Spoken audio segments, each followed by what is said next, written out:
खबर देंगे आपको। कराची पुलिस ने इंतहाई मतलूब सीरियल रेपिस्ट को साथी समेत गिरफ्तार कर लिया है। तफ्तीशी हुकाम के मुताबिक गिरफ्तार मरकजी मुलजिम 100 से जायद बच्चों के साथ बदफेली में मुलव्वस है। कराची के इलाके टीपू सुल्तान से मुतासरा बच्चे की निशानदेही पर मुलजिम इमरान को साथी वकास के साथ गिरफ्तार किया गया। मुलजिम इमरान मंजूर कॉलोनी का रिहायशी और पंक्चर का ठिया लगाता है। गिरफ्तार मरकजी मुलजिम इमरान ने 6 साल में 100 से जायद बच्चों से ज्यादती का इतराफ किया है। इमरान मोटरसाइकिल पर बच्चों को लालच देकर साथ ले जाता था और मलीर नदी के करीब ज्यादती का निशाना बनाता था। 7 मुकदमात में मुलजिम का डीएनए मैच कर गया। 3 केसेस में बच्चों ने मुलजिम इमरान को शनाख्त कर लिया है। एसपी उस्मान सदुजई के मुताबिक गिरफ्तार मुलजिमान से तफ्तीश जारी है।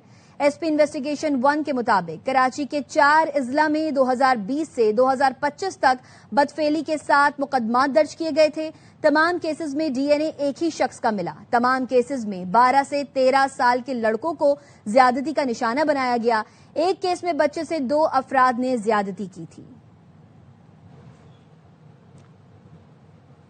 इसी पर बात करने के लिए हमारे साथ मौजूद हैं जावेद आलम खोड़ो साहब, आईजी सिंध। आपका बहुत शुक्रिया एयरवाई न्यूज को अपना वक्त देने के लिए।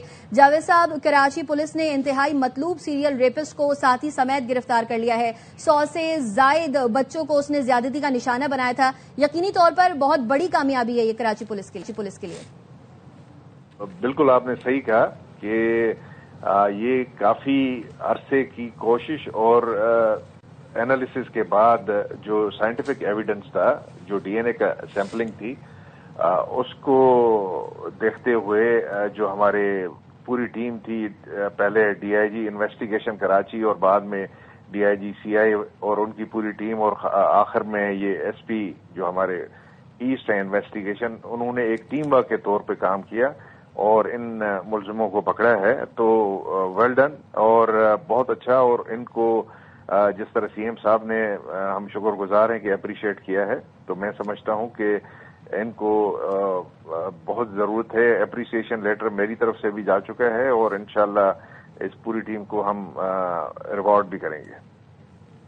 अच्छा जावेद साहब, ये बताइएगा कि 2020 से 2025 के दौरान 7 केसेस रिपोर्ट किए गए जिसमें ज्यादती का निशाना बनाया गया। इन मुलजिमान ने बच्चों को ज्यादती का निशाना बनाया। ये बताइएगा क्या पहले भी इनको गिरफ्तार करने के लिए कोई खुसूसी कमेटी तश्कील दी गई थी?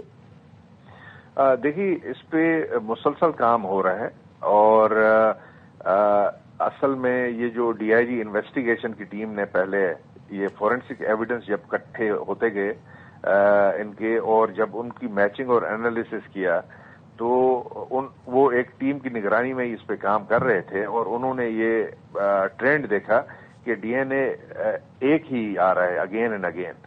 और फिर उसी निशानदेही पे एडिशनल आईजी कराची ने डीआईजी साहब सीआई की सरकर्दगी में ये, जिसमें सब 3-4 अजला जो इस तरह के क्राइम्स यहाँ पे हो रहे थे, उन सब के साथ ये एक टीम बनाई और आखिर में उसी टीम ने इन क्रिमिनल्स को पकड़ा।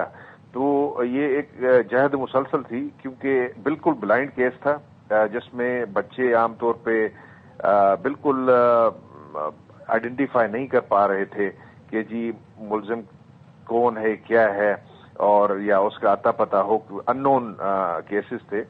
तो ये बड़ी मेहनत के साथ उन्होंने काम किया और इसको कामयाबी से हमकनार किया है। तो मैं समझता हूं, और ये पूरा साइंटिफिक एविडेंस के बुनियाद पे हुआ है, तो ये बहुत ही खुश आइंदे हमारी आइंदा की इन्वेस्टिगेशन के लिए। बिल्कुल, जैसे कि आपने कहा कि ये तमाम कार्रवाई साइंटिफिक सबूत हैं, मजबूत सबूत हैं। अब ये बताइएगा कि चालान किस तरह से पेश किया जाएगा और कौन कौन सी दफा शामिल की जाएंगी मुकदमे में? कैफिर किरदार तक पहुंचाने के लिए क्या प्रोसेस है? जो रेप है और बच्चों के साथ मॉलेस्टेशन के सब दफात, और हम इस पे ये भी देखेंगे कि इसमें और क्या इन्होंने क्राइम किया है, इसने इसके साथियों ने किस तरह का किया है, बच्चों को इंड्यूस करना और उनको गलत पर्पस के लिए यूज करना।